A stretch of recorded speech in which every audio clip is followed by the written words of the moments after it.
എമ്പുരാൻ എന്ന ചിത്രത്തിൻ്റെ മൂന്നാം ദിവസത്തെ ബാംഗ്ലൂർ ബോക്സ് ഓഫീസ് കളക്ഷൻ റിപ്പോർട്ടാണ് ഇന്നൊരു വീഡിയോ ഭാഗത്ത് നോക്കാൻ പോകുന്നത്. വീഡിയോയ്ക്ക് മുൻപ് വീഡിയോ ലൈക്ക് ചെയ്യുക, ചാനൽ സബ്സ്ക്രൈബ് ചെയ്യുക. മാർച്ച് ഏപ്രിൽ മാസങ്ങളിൽ അങ്ങോട്ട് ധാരാളം ചിത്രങ്ങൾ OTT റിലീസ് ചെയ്യും.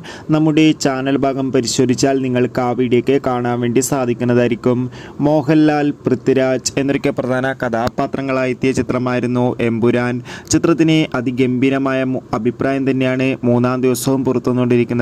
അതുകൊണ്ട് തന്നെ ഏവരുമേറെ ആകാംക്ഷയോടെയാണ് ചിത്രത്തിൻ്റെ കളക്ഷൻ റിപ്പോർട്ടും അറിയാൻ വേണ്ടി കാത്തിരിക്കുന്നത്. ഫൈനലി എമ്പുരാൻ എന്ന ചിത്രത്തിൻ്റെ മൂന്നാം ദിവസത്തെ ഏറ്റവും പുതിയ കേരള ബോക്സ് ഓഫീസ് കളക്ഷൻ റിപ്പോർട്ടൊക്കെ പുറത്തുവന്നിരിക്കുകയാണ്. മൂന്നാം ദിവസം മാത്രം എമ്പുരാൻ എന്ന ചിത്രത്തിന് ബാംഗ്ലൂരിൽ നിന്ന് 2 കോടിക്കടുത്ത് വരെ കളക്ഷൻ നേടിയെടുക്കാൻ വേണ്ടി സാധിക്കുമെന്നാണ് ട്രാക്കിംഗ് റിപ്പോർട്ടുകൾ സൂചിപ്പിക്കുന്നത്. എന്തായാലും കാത്തിരിക്കാം കൂടുതൽ ബോക്സ് ഓഫീസ് കളക്ഷൻ റിപ്പോർട്ടിനായി. അടുത്തൊരു വീഡിയോയിൽ കാണും വരെ ഏവർക്കും ബൈ ബൈ.